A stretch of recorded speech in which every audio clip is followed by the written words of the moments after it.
Acclaim from monarchists, but scorn from demonstrators. For 3 months, demonstrators in Thailand have staged anti-government and anti-monarchy protests. The king has made no public comment on the protest, but on Friday, as he greeted thousands of people who had come to the Grand Palace to express devotion, he lauded a man introduced by the Queen as the person who raised a picture of his late father, the king, at a protest last week. The king said, "Very brave, very good, thank you." The video of that circulated widely on social media. The man told Reuters News that seeing the king was the highlight of his life and that he'll put the T-shirt he was wearing, which the king touched, in a frame. Pro-monarchists said the turn of events showed the monarchy's closeness to the people. Demonstrators said the king's comment clarified his opposition to them, with the 23rd October Eyes Open hashtag tweeted over 500,000 times. Ethiopia vowed Saturday not to cave in to aggressions of any kind after U.S. President Donald Trump commented on the country's Nile River mega dam and suggested Egypt might destroy it. The Prime Minister's office defended the Grand Ethiopian Renaissance Dam, set to become Africa's largest hydropower plant, and he said Ethiopia was working to resolve long-standing issues over the project with downstream neighbors Sudan and Egypt. In one statement released in Amharic, the PM's office said there has been no one who has lived in peace after provoking Ethiopia. Trump told reporters on Friday that Egypt may end up blowing up the dam because they won't be able to live with it. He spoke during a ceremony marking a breakthrough normalization deal between Israel and Sudan. Egypt depends on the Nile for about 97% of its irrigation and drinking water and sees the dam as a threat. Ethiopia, meanwhile, sees the dam as essential for its electrification and its development. Paraguayan police have found the remains of 7 people in an advanced stage of decomposition in a container of fertilizer that arrived in the country from Serbia, officials said. The remains were discovered by employees of an agricultural company in the capital of Paraguay. A Paraguayan prosecutor told reporters they were likely those of illegal immigrants. Local shipping authorities said the container had left Serbia in July, first for neighboring EU member Croatia, which they say was likely the migrants' destination. It then traveled through Egypt, Spain, and Argentina en route to Paraguay. For more on these and other international stories, please visit our website. Via remote, I'm Laurel Berman for VOA News.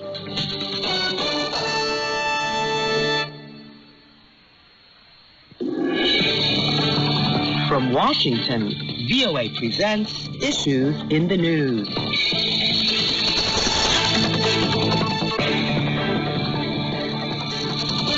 Welcome to Issues in the News. On the panel this week via Skype, Jonathan Broder, contributing editor at Congressional Quarterly, Nash Glancy, Washington Bureau Chief for the Sunday Times, and our moderator is Shana Estulin, Political and Foreign Affairs Correspondent. Thanks for joining us. Here are the issues. The U.S. presidential election enters its final stretch.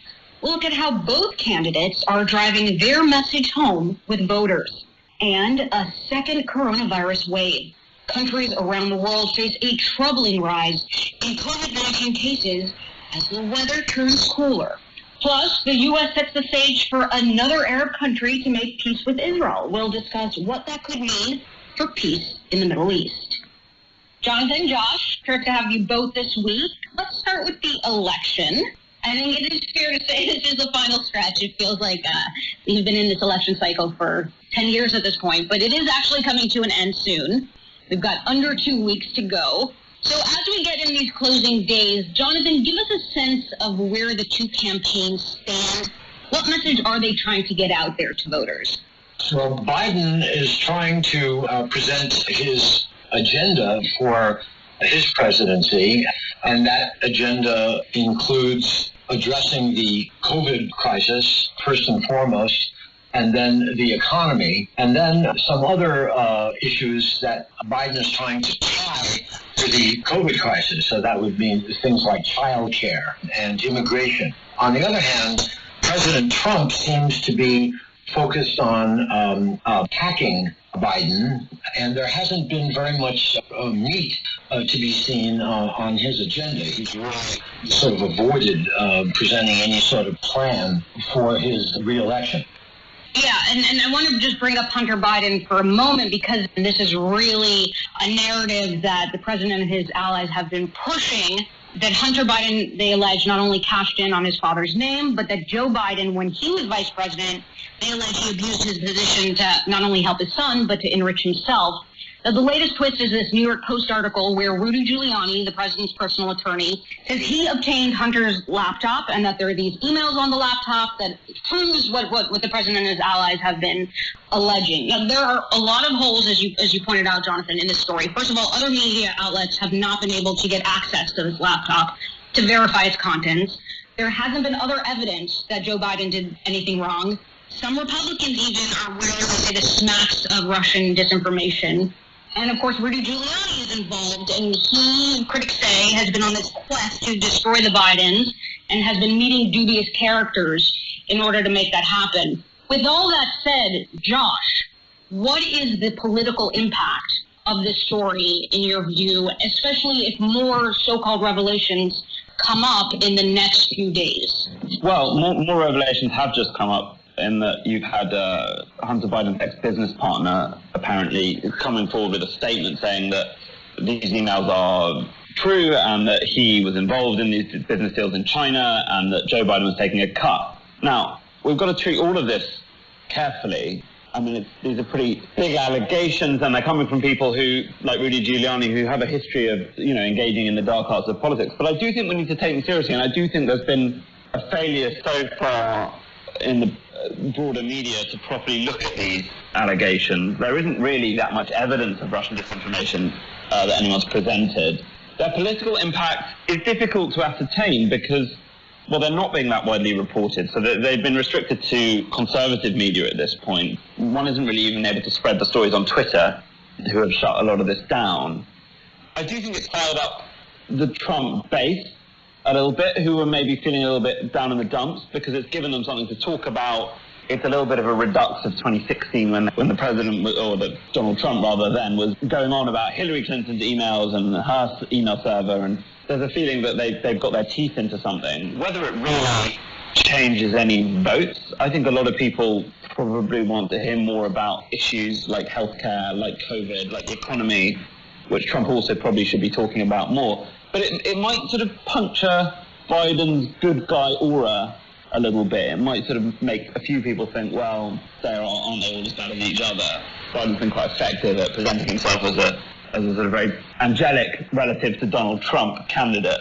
So maybe it has a little bit of effect on the margins, but it's difficult to tell at this point.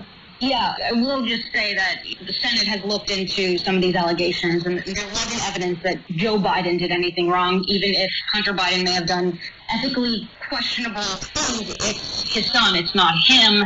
And Jonathan, as you pointed out, a lot of this hasn't been verified, but it'll certainly, Josh, as you say, it's certainly getting a lot of buzz in the conservative media, and President Trump has really latched onto this. It'll be interesting to see whether it changes any minds, or if basically at this point everybody's minds have been made up.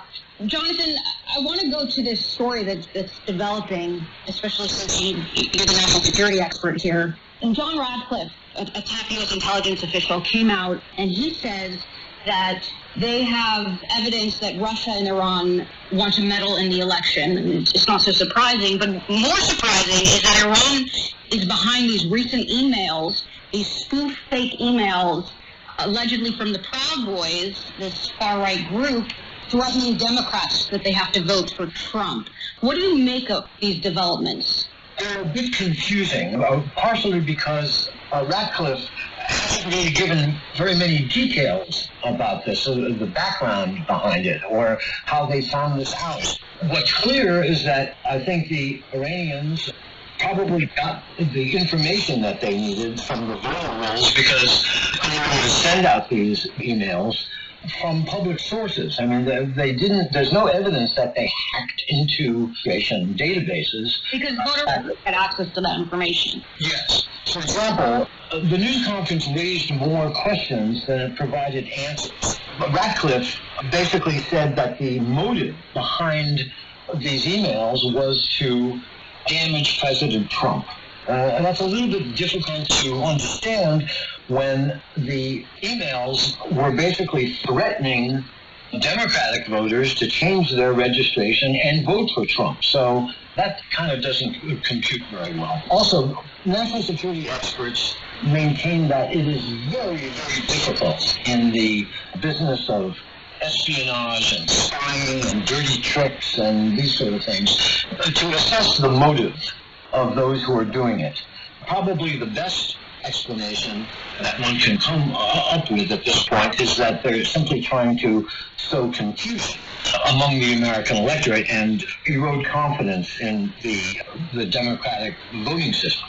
Yeah, I mean, I guess I'm not going to say what his intent was there, but it's likely to make the Trump administration or people that are allied with the Trump administration look really shady, and that discredits the campaign in general. But as you say, what it is doing at the end of the day is showing more unease in the security of this election, and you see sort of a general unease among voters that I've been speaking with, that there might be disruptions at polling places, that mail-in ballots won't be counted correctly, that the armed militias are going to show up on election day. It certainly seems like a very different election cycle this year. But if we look at the polls, Josh, so far the polls show that Joe Biden is ahead.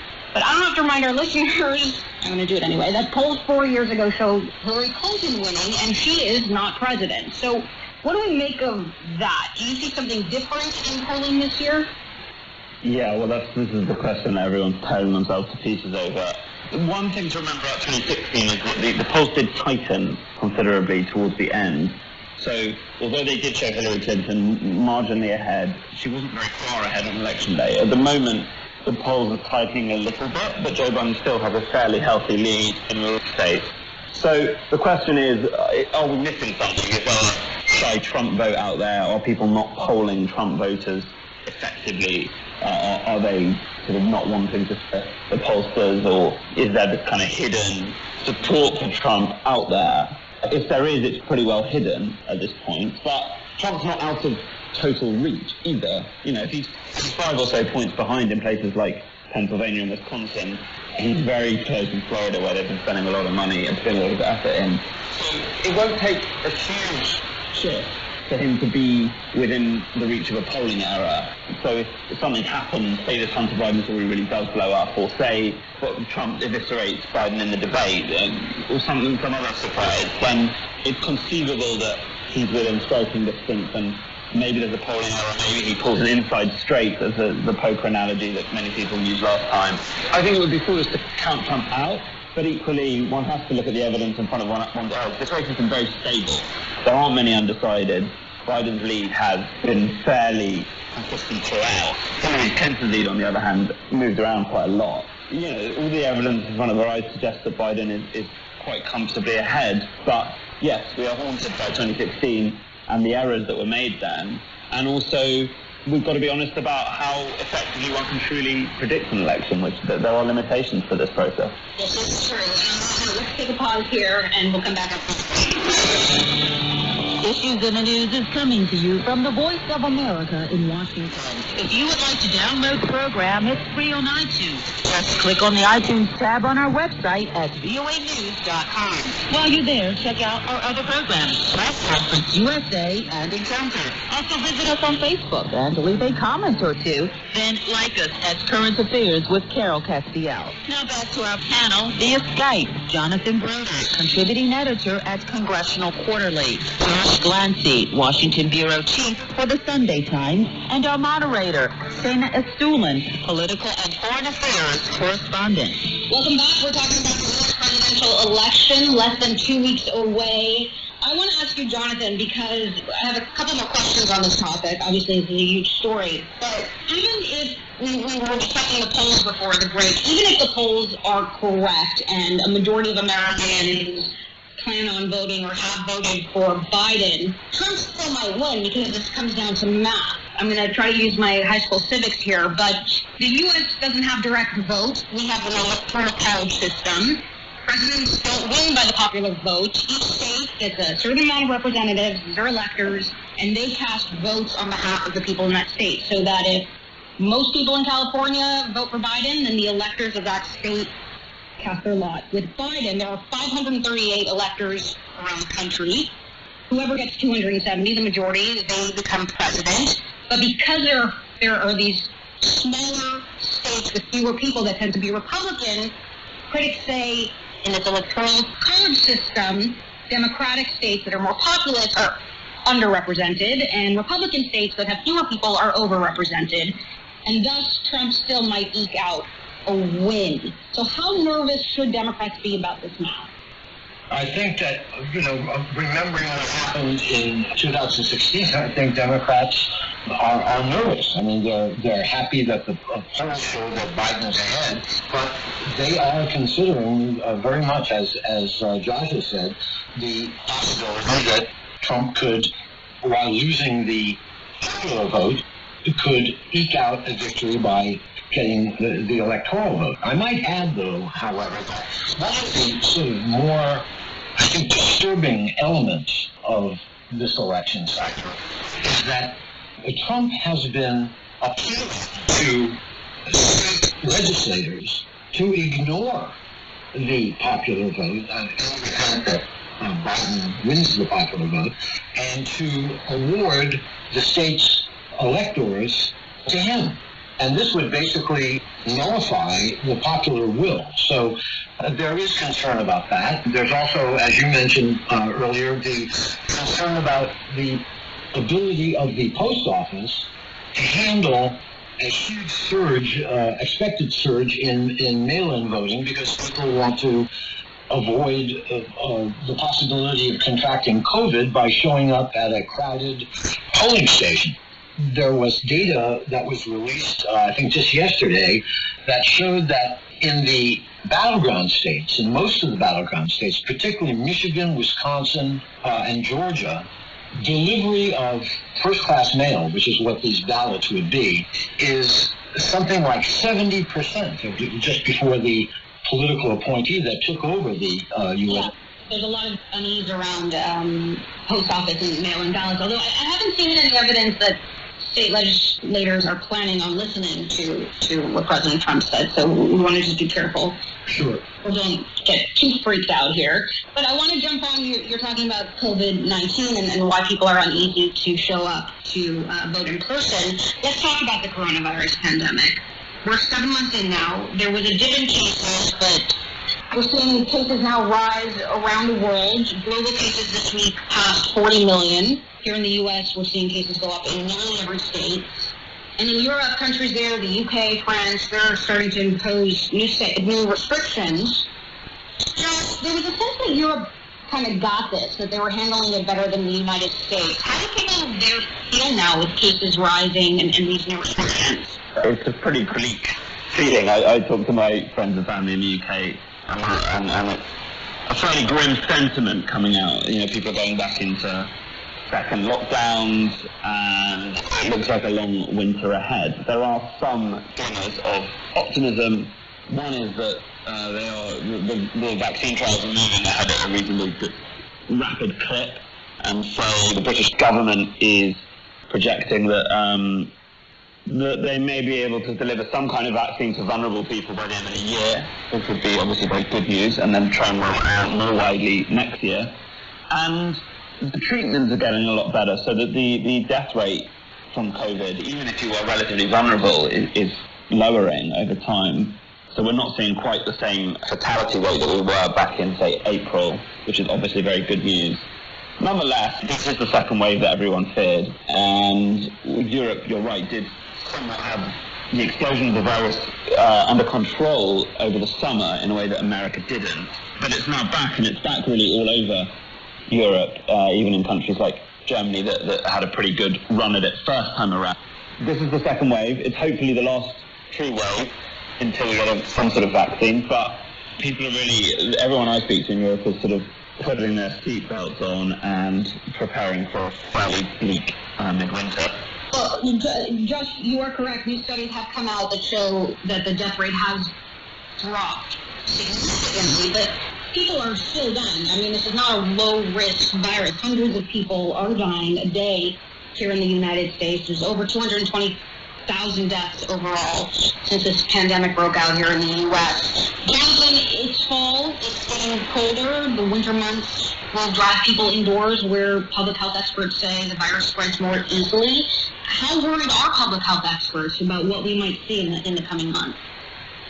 Extremely worried. Dr. Anthony Fauci, who's the expert on viral diseases, epidemiologist, has warned quite blatantly and openly that, and forcefully, that with the cold weather coming on, the death toll could reach 400,000 by the end of the year. He's urging people to wear masks, to socially distance, all of the prescriptions that have been out there for some time. The problem is that the administration, and particularly the president, has been downplaying the seriousness of the pandemic, and he makes fun of those who wear masks. He's made fun of Biden for wearing a mask, and I think he's left himself vulnerable to the charge that since he himself contracted COVID, that how is he expected to protect the country when he can't even protect himself and those in the right?